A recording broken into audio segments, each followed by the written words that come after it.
मजा नहीं आ रहा है। हम करते हैं प्रबंध, आप चिंता मत करिए। आलोक जी, अगर मेरी आवाज आपको मिल रही हो, लेकिन अगर दोनों ही तरफ से ऐसे ही झगड़ा चलता रहा और अपनी अपनी सियासत की रोटियां सेकी जाती रही आलोक शर्मा जी, तो फिर तो हो चुका छात्रों का भला। चर्चा हो जाने दीजिए। सरकार अगर चर्चा में कमजोर साबित होगी तो आप लोग कीजिए हंगामा, मांगते रहिए इस्तीफा। चित्रा जी बिल्कुल ठीक कह रही हैं आप। विपक्ष सारे मुद्दे की जड़ है। आपके कथन के अनुसार सारा कांड ही विपक्ष ने किया। ये बिल्कुल ठीक कह रही हैं आप। विपक्षी दोषी है, संसद चलने नहीं दे रहा विपक्ष। मैंने ये नहीं कहा कि सिर्फ विपक्ष जिम्मेदार है, मैंने सरकार से भी जवाबदेही ली, लेकिन सुधांशु जी की ये खास बात है, आपको भी शर्म आनी चाहिए कि यहाँ पर एक सेकंड मिस्टर आलोक शर्मा, ये सोनम वांगचुक की पत्नी कह रही है कि कांग्रेस पार्टी को राजनीति नहीं करनी चाहिए। सोनम वांगचुक की पत्नी कह रही है कांग्रेस को राजनीति नहीं होनी चाहिए। आप बैठकर यहाँ पर राजनीति कर रहे हैं। सोनम वांगचुक कोई सरकार को नहीं बचा रहा है, कोई सरकार को नहीं बचा रहा है। आलोक शर्मा जी देश के युवाओं के साथ खड़े हैं, लेकिन युवाओं का हक कोई पॉलिटिकल पार्टी खींच कर ले जाएगी, ऐसा होने नहीं देंगे। मेहनत करे छात्र और श्रेय ले जाए कोई और। नहीं आप मेरे ऊपर मत आइए आलोक जी। सोनम वांगचुक की पत्नी कह रही है कांग्रेस राजनीति कर रही है, दीजिए जवाब। सोनम वांगचुक की पत्नी कह रही है कि कांग्रेस पार्टी राजनीति कर रही है, जवाब दीजिए इस पर। विपक्ष ने किया है, ये पेपर लीक विपक्ष ने किया है, मैं मान लेता हूं सर झुकाकर। आपका शो बहुत अच्छा चला जाएगा, बीजेपी के सारे लीडर देख लेंगे। सर यहाँ पे ड्रामेबाजी करने के लिए शो थोड़ी ना हो रहा है सर। मैं ड्रामेबाजी आप कर रही हैं बहुत। सुनिए, आप 1997 तक पहुंच गई, धर्मेंद्र प्रधान के इतिहास तक। पकड़े जाएंगे तो ये क्या था, इसमें लीक करने में शामिल मैं जाना नहीं चाहता गहराई में। समाधान जब तक नहीं निकलेगा, जब तक सरकार ये मानेगी नहीं कि हमारी गलती है। हाँ। व्यापम घोटाले वाले हैं ये। एनटीए में सारे आरएसएस और बीजेपी के लोग भरे हुए हैं, उनको हटाया नहीं गया, एक चपरासी को नहीं हटाया गया। हर साल पेपर आउट होता है। बातचीत करने के लिए सरकार लगातार कोशिशें कर रही है, लेकिन विपक्ष की मंशा नजर नहीं आ रही। उधर आप शिक्षा मंत्री की इस्तीफे की मांग पर अड़े हुए हैं, इधर सरकार का कहना है कि जो भी बात करनी है फ्लोर पर आकर संसद के भीतर करें। जब तक लाठीचार्ज नहीं हुआ था, जब तक सरकार की तरफ से कोई एक मंत्री एबीपी न्यूज पर आया था कि हम बातचीत के लिए तैयार हैं। 2024 में जब पेपर आउट हुआ, 48 लोग जेल में गए, 90 दिन तक सीबीआई अपनी चार्जशीट फाइल नहीं कर पाई। उसके ऊपर किसी ने जवाब दिया था, किसी भी फ्लोर ऑफ द हाउस के ऊपर? 1 लाख से ज्यादा स्कूल बंद हो गए, किसी ने कोई व्हाइट पेपर कोई लेकर आया कि क्यों बंद हो गए? 152 पेपर आउट हो गए, लेकिन उसके ऊपर किसी ने कोई जवाब नहीं दिया कि क्यों आउट हो गए। अब फ्लोर ऑफ द हाउस के ऊपर सरकार को अचानक याद आ गया, बच्चों के पिछवाड़े लाल कर कर वो गुंडे भेजकर बीजेपी आरएसएस के, और उसके बाद सरकार को सब कुछ याद आ गया। गतिरोध क्यों नहीं खत्म किया सरकार ने? जब वो छात्रों की गूंज और तमाम तरह के कार्यक्रम चल रहे थे तो सरकार सो रही थी अपनी नींद में। तब तो मेलोडी पे 5-5 घंटे के शो हो रहे थे, झालमुड़ी पे राजनीति हो रही थी। और अब आप सब लोग कह रहे हैं कि साहब इस पर राजनीति क्यों हो रही है? आप सब लोग मतलब बीजेपी के मंत्री, झालमुड़ी पे 5-5 घंटे के शो हो रहे थे। पेपर लीक का किसी को पता नहीं था। पेपर लीक हुआ, दोबारा हुआ, सुप्रीम कोर्ट में कहा कि पेपर लीक ही नहीं हुआ। मतलब इतनी बेशर्म सरकार है। सुप्रीम कोर्ट में एफिडेविट दिया कि पेपर आउट नहीं हुआ, और उसके बाद क्या हुआ? 21 जून को पेपर आउट हुआ, फिर दोबारा से उसमें बायोमेट्रिक की प्रॉब्लम हुई, 30 लोग फिर जेल गए। महाराष्ट्र और बिहार से मास स्केल पर मास रिगिंग के एग्जाम्पल सामने आए, लेकिन शायद पता नहीं चला होगा भाजपा के मंत्रियों को। बड़े बिजी रहते हैं ना ये लोग तो माल खाने में। दुर्भाग्य ये है कि इतनी बुरी हालत शिक्षा व्यवस्था की कर दी है चित्रा जी इन लोगों ने, आरएसएस और भाजपा के संघियों ने पूरे एजुकेशन सिस्टम को बर्बाद कर दिया। ठीक है, मैं बीजेपी से जवाब ले लेती हूं। प्रधानमंत्री ने फास्ट ट्रैक कोर्ट की बात कही है, ठीक है, आपने महत्वपूर्ण सवाल उठाए हैं। सुधांशु जी, अगर आलोक शर्मा जी के सवाल आपने सुने हो, उन्होंने कहा कि शिक्षा व्यवस्था को पूरी तरह से बर्बाद कर दिया गया है और विपक्ष बिना शिक्षा मंत्री के इस्तीफे से कम पर कुछ भी नहीं चाहता, उसकी पहली प्राथमिकता ही यही है। सुधांशु जी, समझ सकता हूं आलोक शर्मा जी के मन में इतना आक्रोश क्यों है, क्योंकि जब तक नीट नहीं था 2016 से पहले, तो प्राइवेट कॉलेजों की सीटें बिकती थी।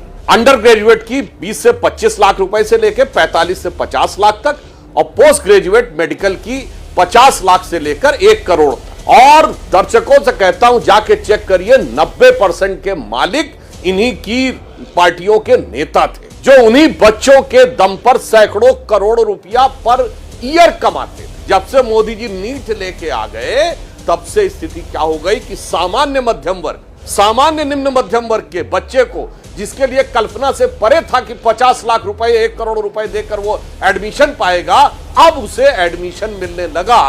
और उन लोगों की जो इनकी छत्र छाया में पनप रहे थे, सैकड़ों करोड़ प्रतिवर्ष कमाते थे, उनकी दुकानें बंद हो गई। मुझे क्रेडिट नहीं चाहिए, इसीलिए आज वो भी तख्ती लगी हुई थी कि नीट बंद की जाए। दूसरी बात, 152 पेपर लीक में तो सारे राज्यों के पेपर लीक शामिल है। नड्डा जी ने भी सारे गिनाए और कहा मैं अपना पेपर लीक और तुम्हारा पेपर लीक नहीं कह रहा हूं।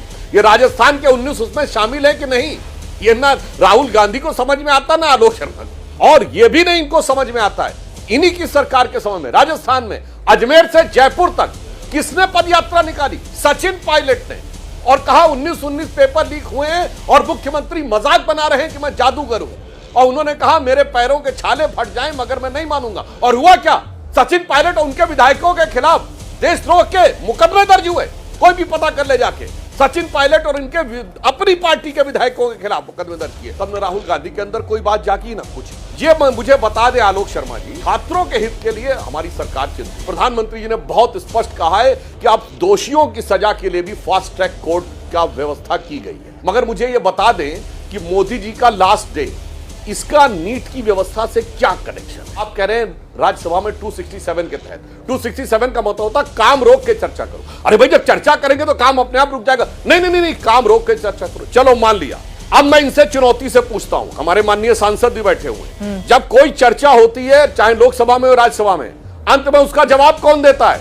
उस विभाग का मंत्री से इस्तीफा दे दो तो फिर जवाब कौन देगा? अभी बदत है भाई, अभी बदत है। सुधांशु भाई ने कई लगातार झूठ बोले। पहले ये होता था, अरे भाई पहले तो सीबीएसई एग्जाम लेती थी। क्या सीबीएसई की कांग्रेस की संस्था थी?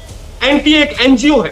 एक एनजीओ में आरएसएस के लोगों को भर के आपने सारे एग्जाम उनको कंडक्ट करने के लिए दे दिए। क्या एनजीओ नहीं है एनटीए? एनटीए के अंदर क्या विनीत जोशी जो आईएएस है उनका क्या दखल है? आपने इतनी रिसर्च की। इनोवेटिव व्यू करके एक कंपनी है नोएडा की, जिस कंपनी के पास सारा सिक्योरिटी का जिम्मा है। वो कंपनी किसकी है? आज तक सीबीआई ने उससे जांच क्यों नहीं की? आपने थोड़ी सी रिसर्च की उसकी? क्यों उसको ही हर साल टेंडर क्यों मिलता है? उसी का बायोमेट्रिक्स हर साल क्यों फेल होता है? बिहार में और महाराष्ट्र में उसी का बायोमेट्रिक्स की वजह से 21 जून को फिर हंगामा हुआ। क्या आपने ये रिसर्च की? आप हमें कहते हैं रो रहे हैं, पूरा देश रो रहा है। सैकड़ों बच्चे हॉस्पिटल में पड़े हैं, उनके माँ बाप रो रहे हैं। आपको मैं रोता हुआ नजर आ रहा हूं? मैं बिल्कुल रो रहा हूं, क्योंकि हमारे छोटे भाई बहन नहीं, आप मुझे ड्रामा करते हुए ज्यादा दिखाई दे रहे हैं आलोक जी, क्योंकि मैंने कहा कुछ और, मेरी बात को गलत तरीके से करेंगे कुछ और, तो मैं आपको टोकूंगी।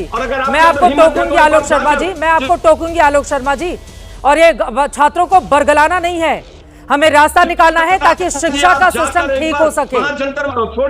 छोड़िए बेकार की बातें। कहीं पदयात्रा पर कोई मुकदमा नहीं हुआ था सचिन पायलट के ऊपर। यही नहीं, अभी और सुनिए, किसी ने सचिन पायलट की यात्रा के ऊपर मुकदमा नहीं किया था। 2014 में 14.5 लाख एमबीबीएस की फीस थी, आज 95 लाख है हरियाणा के अंदर। सुधांशु भाई जो बड़ी बड़ी बातें करते हैं ना, लाखों करोड़ हजारों करोड़, ये धर्मेंद्र प्रधान आरएसएस और बीजेपी के कमाऊ पूत हैं, इसलिए नहीं हटाया जा रहा। एनटीए बीजेपी और आरएसएस के बच्चों की भर्ती करवाती है, इसलिए उसको एनटीए को टच नहीं किया जा रहा। लिस्ट उठा के देखिए, मैं 24 में भी सुप्रीम कोर्ट में पेटिशनर था और 26 में भी हूं। इसलिए रो रहा हूं मैं कि सुप्रीम कोर्ट ने भी न्याय नहीं दिया था और आज भी न्याय देने के मूड में नहीं है सुप्रीम कोर्ट। आपको रोते हुए नजर अब भाई ये सुप्रीम कोर्ट वाला मामला सुप्रीम कोर्ट लेकर जाइए। सुप्रीम कोर्ट का मामला यहाँ तो तय होगा नहीं। सुप्रीम कोर्ट आपका अपना पक्ष कमजोर होगा। सुप्रीम कोर्ट इसलिए आलोक जी सुन रही हूँ, लेकिन यहाँ पर भाषण नहीं सुनिए ना। आपने सवाल कर दिया, मैं जवाब ले लेती हूँ। मैं जवाब सबसे ज्यादा मेरे बीच में बोलती है, सबसे ज्यादा मेरे बीच में बोलती है। है, क्योंकि विपक्ष को बोलने नहीं देना आपको। शुरुआत आपसे की, शुरुआत आप ही से की। आपने, मैंने एक बार भी कुछ गलत नहीं बोला। मैंने कहा आप झालमुड़ी पे पूरी 5-5 घंटे के शो कीजिए, हमें कोई एतराज नहीं। आप मेलोडी पे 10 घंटे टीवी चलाइए, हमें कोई एतराज नहीं।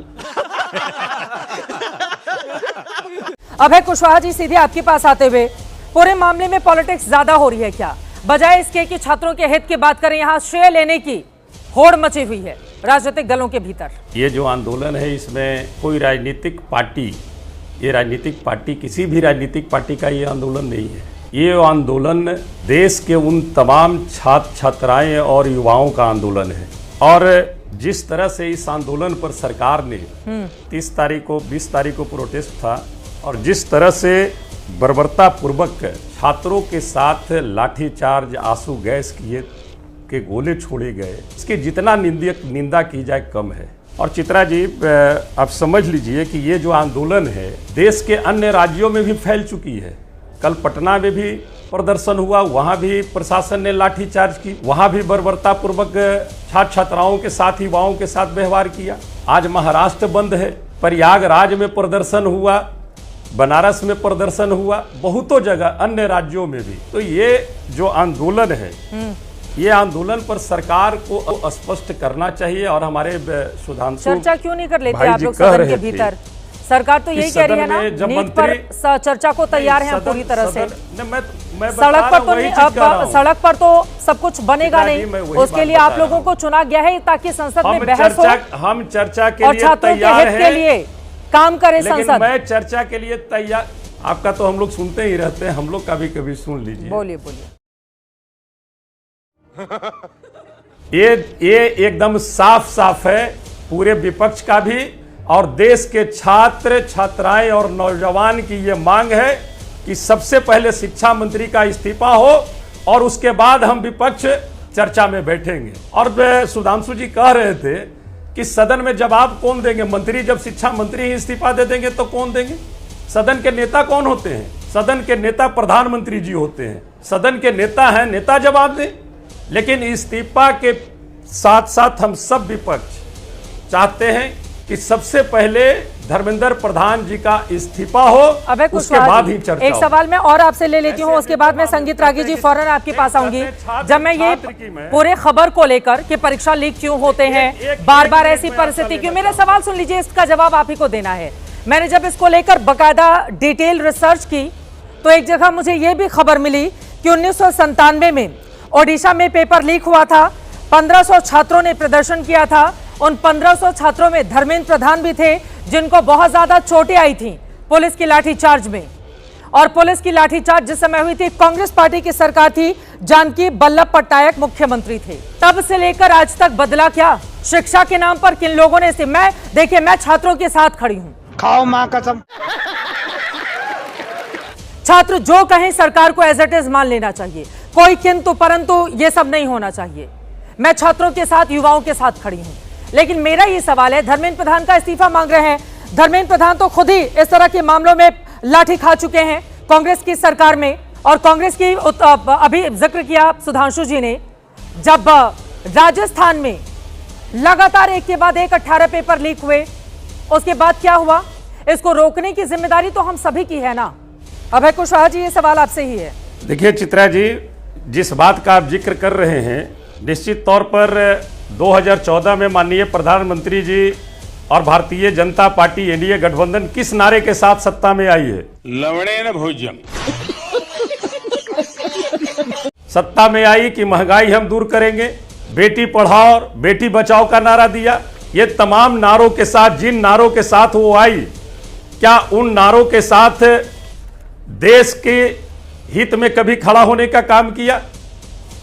तो बात यहां पर उसकी, मैं कोई पॉलिटिकल बात नहीं करना चाहता हूं। आज का जो डिबेट आपने रखा है, मैं सिर्फ यही कहूंगा कि देश हित के लिए, छात्र, युवा, छात्राओं के लिए सबसे पहले धर्मेंद्र प्रधान जी का सरकार इस्तीफा दे और उसके बाद सदन में इस पर चर्चा हो।